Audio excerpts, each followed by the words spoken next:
Good morning, everyone. I hope I can get through today's lesson without coughing and sneezing and allergy season. I've been suffering this week. I know probably some of you have as well too. But I believe we'll make it. Of course, we'll be turning in our Bibles to Deuteronomy. Chapter 24 is where I'll start out. If you'll remember last week, we talked a little bit about travelers and laws and rules and regulations that they are going to have to follow when they get into the promised land, religious regulations. Talked a little bit about the Moabites and the Amorites and past battles and how they were to be done, and emasculated males. And basically, in order for them to be blessed in this new land, they're going to have to obey God's rules, God's laws, and it'll equal blessing. Obey equals blessing. That's just more of Deuteronomy. And it's really important, that Moses is reviewing this with these people as they go into that land, going into a new place after all this 40 years of wandering and settling down. They may be tempted to follow some of what's going on in the existing societies there if they don't watch it. They'll get tangled up in it. It's just part of being immersed in something. Some of it's to be eliminated. Some of it will continue to be there. But they have to be mighty careful when they hang out in that new land, when they move in there, that they don't pick up the bad habits of the people that are there. And that's what Moses is warning them about.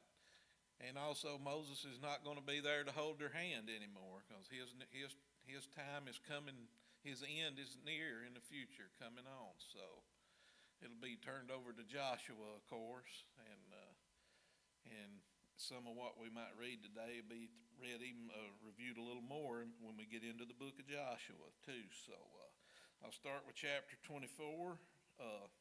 Going to read about some rules for divorce, newlyweds, kidnappers, justice, and generosity in this chapter. So I'll start by reading verses 1 through 4. Let's see what we got. When a man hath taken a wife and married her, and it come to pass that she find no favor in his eyes, because he hath found some uncleanness in her, then let him write her a bill of divorcement and give it in her hand, and send her out of his house. And when she is departed out of his house, she may go and be another man's wife. And if the latter husband hate her, and write her a bill of divorce, and give it in her hand, and sendeth her out of his house, or if the latter husband die, which took her to be his wife, her former husband, which sent her away, may not take her again to be his wife. After that she is defiled. For that is an abomination before the Lord, and thou shalt not cause the land to sin, which the Lord thy God giveth thee for inheritance. When I see this word inheritance, I just think about, it's not really just a gift to these people in a way it was, but inheritance, shows like when you inherit something, you're part of the family. You inherit it from the family. And these people are God's future, this is God with them, and they're to remain close. And this divorce that's going on in this land, it's not God's will, although it's permitted. We'll see and read that. It's not God's will, because we know how it was in the beginning, man and woman to be together. And I think common sense tells you in all ideal situations, it would have been more stable, it had been more blessed more, everybody would have been happy had it just stayed the one man and the woman throughout all of it. They'd have had the children, and it would have just been more stable. I don't have to elaborate on that. You can look all around you and see what instability causes in social relationships. It causes people a lot of pain and grief at times. And God's will for man was never for him to be grief-stricken and sad and upset all the time. But that's the way it ended up after the fall, of course. But anyway, this divorce is not God's will, and this uncleanness, most likely moral impurity, not adultery, was punishable by death. So, this is some rules. We're not going to be, uh, the sentence would be death on this. This is just some more rules for these, from the divorcement and going on. And and main thing, I guess here, flip-flopping back and forth would lead to moral and social disorders, and that's kind of what was going on in the land with the Canaanites. A lot of instability, of moral corruption, and so I don't have to elaborate more on that. Now I'll read 5-7. When a man hath taken a new wife, he shall not go out to war, neither shall he be charged with any business, but he shall be free at home 1 year, and shall cheer up his wife which he hath taken. No man shall take the nether or the upper millstone to pledge, for he hath taken a man's life to pledge. And if a man be found stealing any of his brethren of the children of Israel, and maketh merchandise of him, or selleth him, then that thief shall die, and thou shalt put evil away from among you. All right? So what we got here, purposeful effort here to be joyful and to remember to be at home versus being at war, be going into battle and being at war. It is more important to God for that man to be there, because that's the way it's to be. And his fellow soldiers and people around him are not going to be upset because he's going to stay at home. Because what do we remember about these past battles and the battles to come for God's people here is God wins the battles for them. It's not their presence there. If we read into Gideon in the future, we will see that plain as day. More soldiers does not equal a victory. Going headlong into a fight on one's own will does not lead to victory. We saw that in the past. But they are to let God follow his rules, and God will win the victory. And they are to keep that in their mind at all times, not get to thinking that they're going to win these battles, because they're not.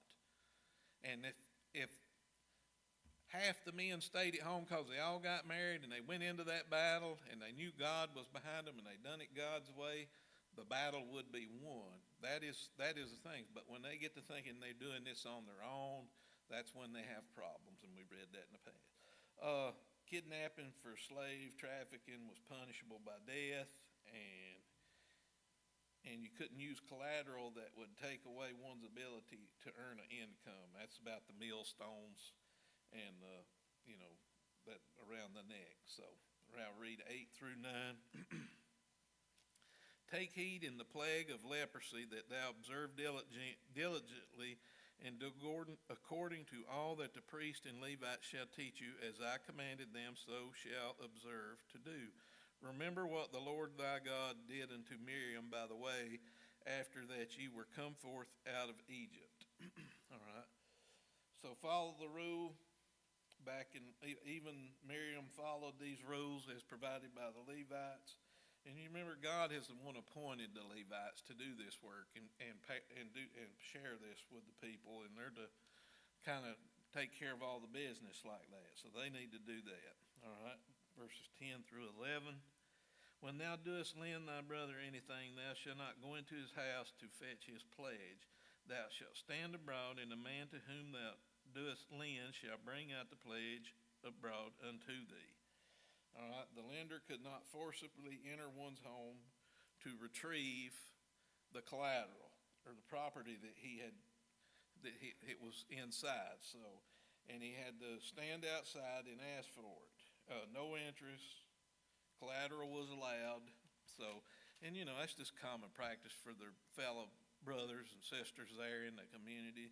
Not to go charging into the house. Just think about the frame of mind that somebody's in when they're loaning money to someone who's supposed to be their family like that. So there again, it's just common sense to me. Now I'm going to read 12-13.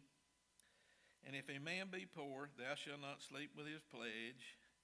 Any case thou shalt deliver him the pledge again when the sun goeth down, that he may sleep in his own raiment, and bless thee.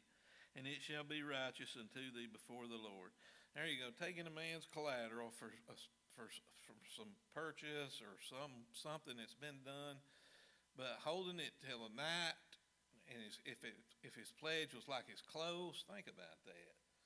I mean, that's not right to take it away from him and put him in bad, dire straits like that, put him out on the streets without a jacket or a coat to get him through the night. And it's, you know, there again, to me, it just seems like common sense that should come to a man's heart.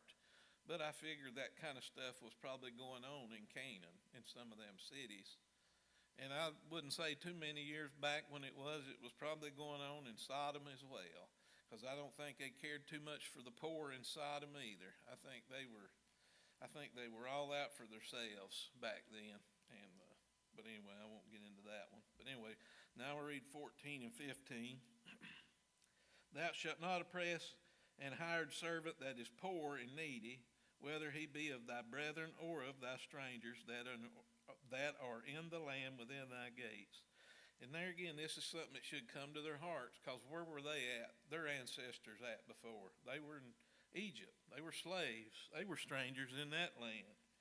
And they cried out to God from that situation, and that should be a remembrance.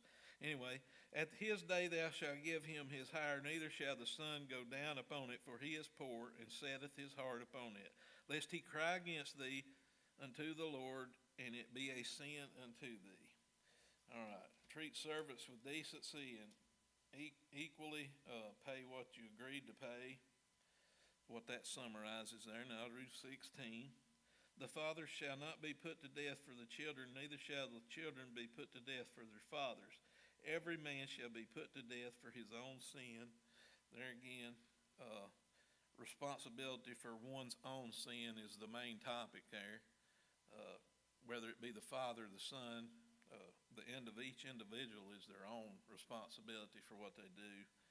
Now 17 and 18, thou shalt not pervert the judgment of the stranger, nor of the fatherless, nor take a widow's raiment to pledge. You know, the widows already got it hard enough. Why take their clothing as a pledge? And I know this seems trivial, but, you know, the clothing, but stuff like that was really important back in those times. It was a simpler world, but it was hard. And, you know, the home, your clothes, those things were really important. Those things held value to the individual back then. But thou shalt remember that thou wast a bondman in Egypt, and the Lord thy God redeemed thee thence. Therefore I command thee to do this thing. This is another thing. It's a topic over and over in this book of Deuteronomy as Moses relays this. They are to remember their time in Egypt. They are not to forget that they have been saved from that. And another part there you notice is repeated pretty well, is that miracle God performed at the Red Sea. Those two big miracles, Moses constantly is telling them and reminding them of that in this big book of Deuteronomy. So those are two big major events. You know, God pulls them out of that bad place. And then when it looks like that bad place was going to catch up to them and do them in, God came through and got them across the Red Sea. So they're never to forget that. No matter how bad it seems when they come to that Red Sea, and they've went the other direction from Egypt, and they're waiting there, God's not going to forsake them. He's going to get them through that. And they need to remember that going into this land, because there may be times when they go into this Canaan that they're going to be put under a lot of pressure and a lot of temptation maybe to live like those people in Canaan. And if they keep that in the back of their mind and in their hearts, and they celebrate these festivals like they're supposed to, and praise God the way they're supposed to, it keeps them strengthened in that land, that Canaan land, where there's going to be some bad influences around. So, all right. So I read 12 and 13. I got where did I get to? Oh, I got down to 17 and 18. Sorry about that. All right, because we got here now. But thou shalt remember there was a bondman in Egypt. That's where I got to. And the Lord thy God redeemed thee thence. Therefore I command thee to do this thing. So there again. Now I'll read 19 through 22 and finish up this chapter. When thou cuttest down thine harvest in thy field, and hast forgot a sheaf in the field, thou shalt not go again to fetch it. It shall be for the stranger, for the fatherless, and for the widow, that the Lord God may bless thee in all work of thine hands. You know these rules that God give? We look at it, and it should be people's in their own heart to leave stuff behind for the widow or the fatherless, the poor, but God is making these rules here that they're to follow, and that's to keep it on their mind and keep it in their hearts, and they're not to forget these things because it's important. When thou beatest thine olive tree, thou shalt not go over the boughs again. It shall be for the stranger, for the fatherless, and for the widow. And how can the successful farmer, if that's what you want to call him, or the man doing the harvesting here, how can he keep it in his heart and his mind that God has blessed him with these harvests if he's not willing to show that to his fellow people there around him, the poor and so forth? If he's not willing to share that, think about that. That brings it to his mind and his heart every time he does that, when he shares out what God has blessed him with in that land. And it reinforces it. It just reinforces it over and over again that, he's able to give that to his fellows. The poor man down the street or in the house next door is not doing so good, and it makes him feel good. And he thinks about how God blessed him with that crop and enough to share with the man down there. It's just good rules. It's just good social thing. And God has strengthened them through these rules if you think about it. Let me finish up. I didn't get with it. Okay. When thou gatherest the grapes of thy vineyard, thou shalt not glean it afterward. It shall be for the stranger, for the fatherless, and for the widow. And thou shalt remember that thou wast a bondman in the land of Egypt. Therefore I command thee to do this thing. Here they again, just a few verses later, Moses is reminding them, don't forget you was a bondman in Egypt. So he does that over and over. All right. God cares, to summarize that, God cares for the stranger, the orphan, the widows, and the poor. And they should too, because they were once in a bad shape in Egypt. So pretty much we covered that one. All right, now chapter 25. We got some rules on punishment, oxen, marriage, weights, and war with Amalek. So a whole mixture of things here. And I'll read 1 through 3 right quick. Chapter 25. All right, and if there be a controversy between men, an argument, disagreement, and they come unto judgment, that the judges may judge them, where this probably going to happen at the gate in the city in the future, when they shall justify the righteous and condemn the wicked. And it shall be, if the wicked may be worthy to be beaten, that the judge shall cause him to lie down and to be beaten before his face, according to his fault by a certain number. 40 stripes he may give him, and not exceed, lest if he should exceed and beat him above these with many stripes, then the brother shall seem vile unto thee. And it is said, I think when I was doing a little studying on that, they would actually do 39 because they didn't want to make a mistake in counting and give one too many. Another thing, y'all remember another man who took 40 stripes, and that was Paul. And that's in 1 Corinthians. And thing to remember too, this punishment seems harsh, but there needed to be a deterrent. People needed to be held accountable for the things they did wrong, because we got to remember now we've got this big system where people are arrested and people are tried and people are put in jail and punished and they pay money and all that. Man, they didn't have all that back then. So it had to be administered there at the gate. And I think that's pretty explanatory. That would be very convincing to me if I had to get 40 lashes that I didn't need to do that again. Personally, I think that. But anyway, that's just the way it was then. It was hard times and hard measures. And, things were kind of like that in the beginning. Now I'm going to read verses 5 through 10. If brethren dwell together, and one of them die, and have no child, the wife of the dead shall not marry without unto a stranger. Her husband's brother shall go in unto her, and take her to him to wife, and perform the duty of a husband's brother unto her. And you take in that relationship, in that marriage, and the brother had gotten things established and couldn't have children. And there again, we're thinking about that process of inheritance. God passed this land, you're going to pass these land on to these Israelites, and different tribes got different sections of land. So, a name could easily, or their possession in a land could easily be wiped out because of an unforeseen death. So these practices were important, set up by God to keep these families with the name going.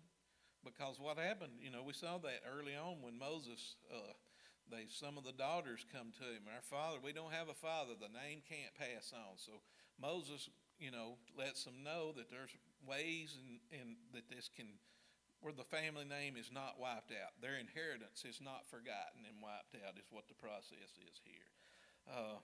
It was important to continue the family name, and of course for land inheritance maybe, and probably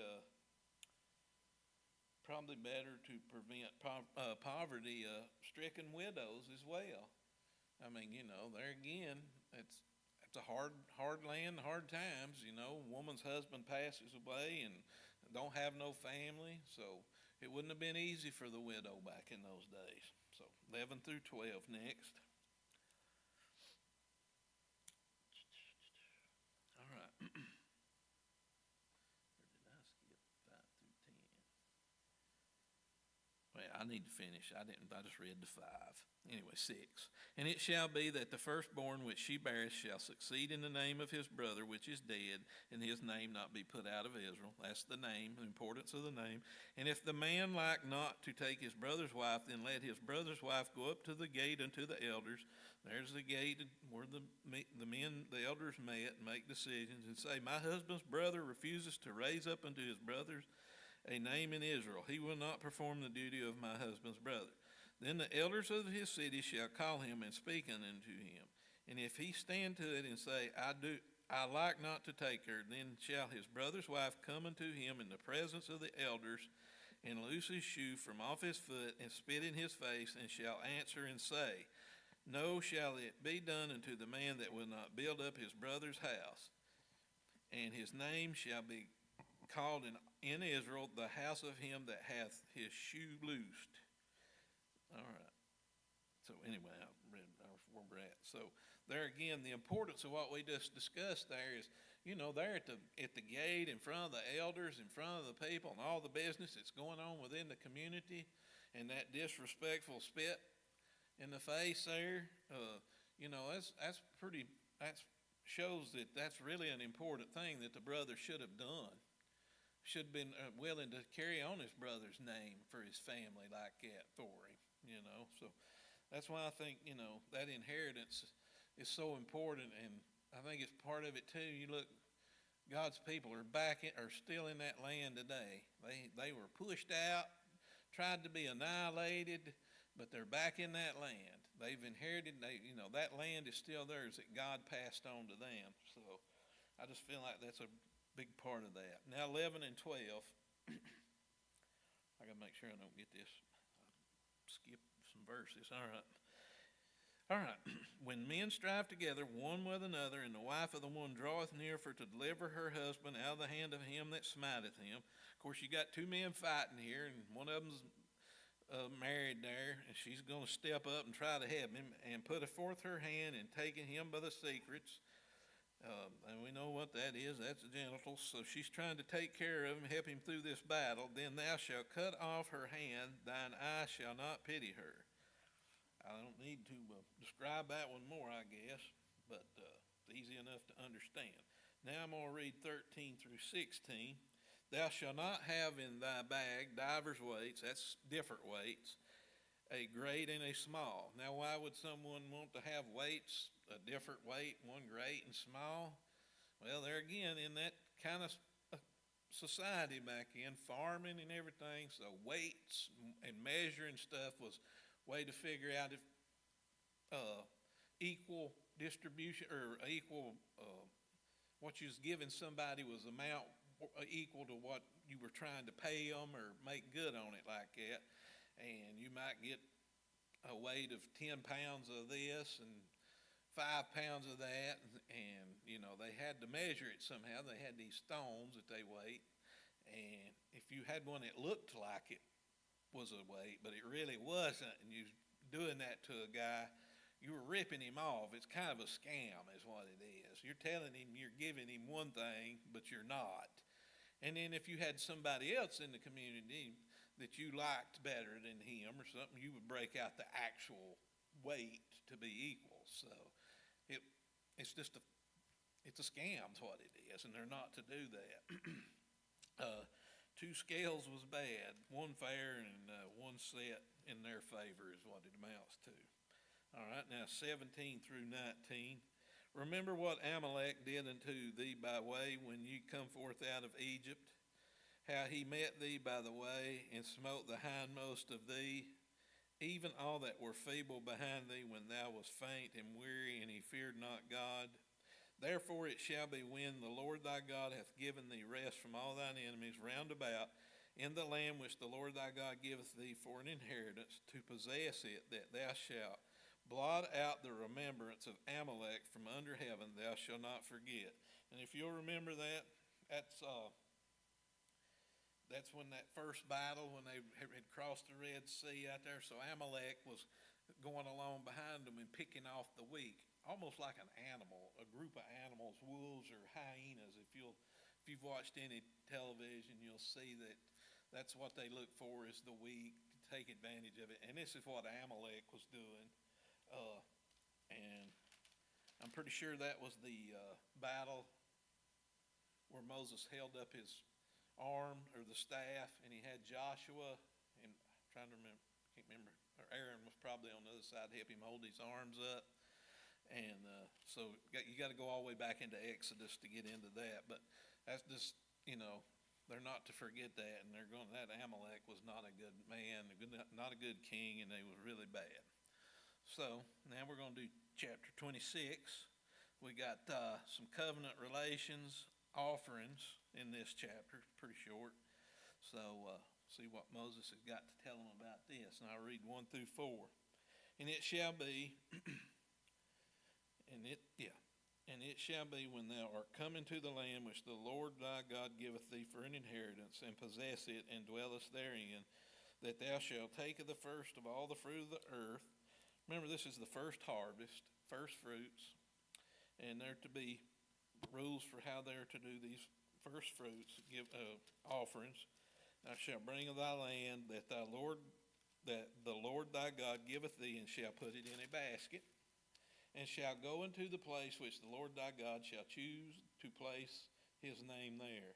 And thou shalt go unto the priest, and shall be in those days, and say unto him, I profess this day unto the Lord thy God, that I am come into the country which the Lord sware unto our fathers for to give us.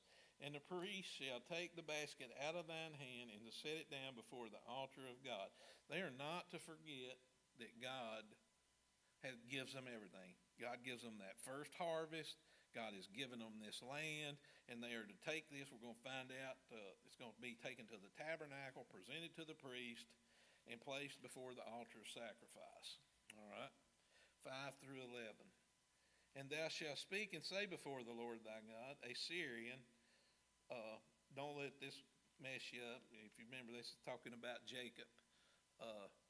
Jacob was a man that kind of moved around a little bit, if you'll remember. Remember after he made Esau mad and messed up his inheritance, and he had to leave town and go live with Laban, so he moved around at this time. So it's what we're looking at here. Before the Lord thy God, when they take this offering, this is the kind of thing, this is what they need to keep in their heart. They're not to forget from in those times, from the beginning. Ready to perish was my father, and he went down into Egypt and sojourned there. Now, why did Jacob end up down in there? And Jacob's boys, Joseph, because there was a famine in the land, became our nation, great, mighty, and populous. And the Egyptians evil entreated us and afflicted us and laid upon us hard bondage. And when we cried unto the Lord God of our fathers, the Lord heard our voice and looked on our affliction and our own labor and our oppression. And the Lord brought us forth out of Egypt with a mighty hand and with an outstretched arm and with great terribleness and with signs and wonders. And he hath brought us into this place and hath given us this land, even a land that floweth with milk and honey. And now, behold, I have brought the first fruits of the land which thou, O Lord, hath given me, and thou shalt set it before me, or set it shalt before the Lord thy God, and worship before the Lord thy God. And thou shalt rejoice in every good thing which the Lord thy God hath given unto thee, and unto thine house, thou and the Levite and the stranger that is among you. There again, like we was talking about, obey equals blessing. Remembering where God brought them from, what God saved them from, is to not be forgotten, not to be taken lightly, but to be celebrated. And continually, these offerings processes and these festivals is to constantly remind them of that. Okay, and make sure I got all that before I turn it off here. Yep. All right, so I'll dismiss us with a prayer.